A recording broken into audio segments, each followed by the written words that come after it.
کعبہ اللہ کا گھر۔ اللہ تعالیٰ قرآن میں سورہ مائدہ آیت نمبر 97 میں فرماتا ہے، اللہ تعالیٰ نے حرمت والے گھر کعبہ کو لوگوں کے قیام کا ذریعہ بنایا۔ خانہ کعبہ اللہ کا قابل احترام گھر ہے جو مسجد الحرام کے درمیان میں واقع ہے اور جس کی طرف امت مسلمہ کا قبلہ ہے، یعنی کعبہ کی طرف مسلمان نماز کے لیے رخ کرتے ہیں۔ کعبہ بلند و نمایاں ہے جو 15 میٹر اونچا اور سیاہ ریشم میں ڈھکا ہوا ہے۔ اسلامی تاریخ میں کعبہ کی تعمیر حضرت ابراہیم علیہ السلام اور ان کے بیٹے اسماعیل علیہ السلام نے کی تھی۔ کعبہ کو بیت عتیق بھی کہا جاتا ہے کیونکہ اللہ تعالیٰ نے اسے کافر بادشاہوں سے آزاد رکھا ہے۔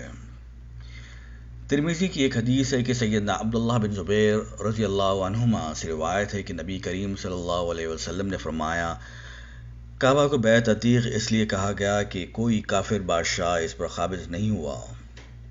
کعبہ ایک سے زائد مرتبہ بنایا گیا۔ مشہور یہ ہے کہ 5 مرتبہ اس کی تعمیر ہوئی۔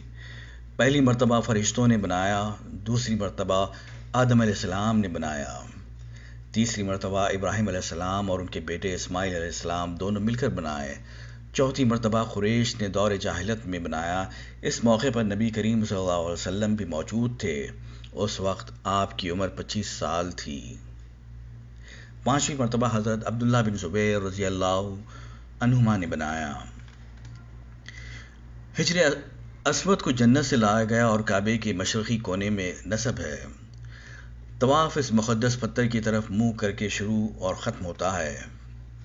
بہت سی احادیث سے حجر اسود کی فضیلت ثابت ہوتی ہے۔ نیز اس بات کی طرف بھی رغبت دلائی گئی ہے کہ دوران طواف اسے بوسہ دیا جائے یا ہاتھ لگایا جائے۔ حجر اسود کی فضیلت کے لیے یہ کافی ہے کہ نبی کریم صلی اللہ علیہ وسلم کا دست مبارک اور مبارک ہونٹ اس پر لگے ہیں۔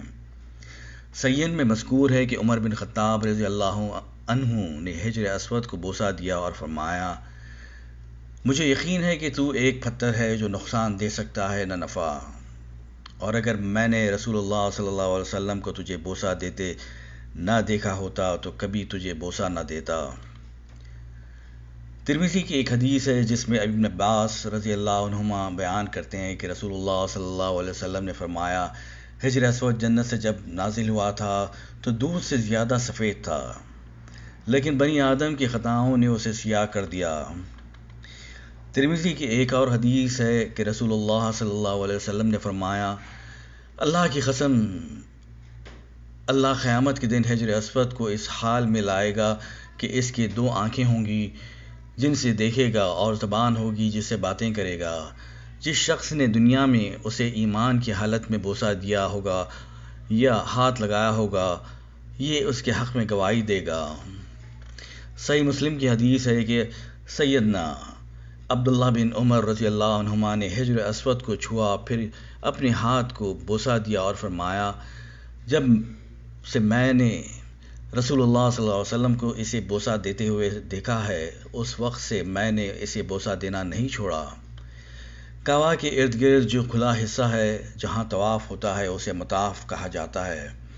اللہ تعالیٰ قرآن میں سورہ بقرہ آیت نمبر 125 میں فرماتا ہے، ہم نے بیت اللہ کو لوگوں کے لیے ثواب اور امن و امان کی جگہ بنائی، تم مقام ابراہیم کو جائے نماز مقرر کر لو۔ ہم نے ابراہیم اور اسماعیل سے وعدہ لیا کہ تم میرے گھر کو طواف کرنے والوں اور اعتکاف کرنے والوں اور رکوع سجدہ کرنے والوں کے لیے پاک صاف رکھو۔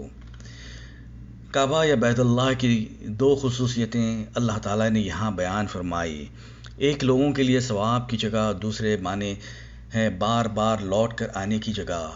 جو ایک مرتبہ بیت اللہ کی زیارت سے مشرف ہو جاتا ہے، دوبارہ سہ بارہ آنے کے لیے بے قرار رہتا ہے۔ یہ ایسا شوق ہے جس کی کبھی تسکین نہیں ہوتی بلکہ روز افزوں رہتا ہے۔ دوسری خصوصیت امن کی جگہ، یعنی یہاں کسی دشمن کا بھی خوف نہیں رہتا، چنانچہ زمانے جاہلیت میں بھی لوگ حدود حرم میں کسی دشمن جان سے بدلہ نہیں لیتے تھے۔ اسلام نے اس کی احترام کو باقی رکھا بلکہ اس کی مزید تاکید اور توسیع کی۔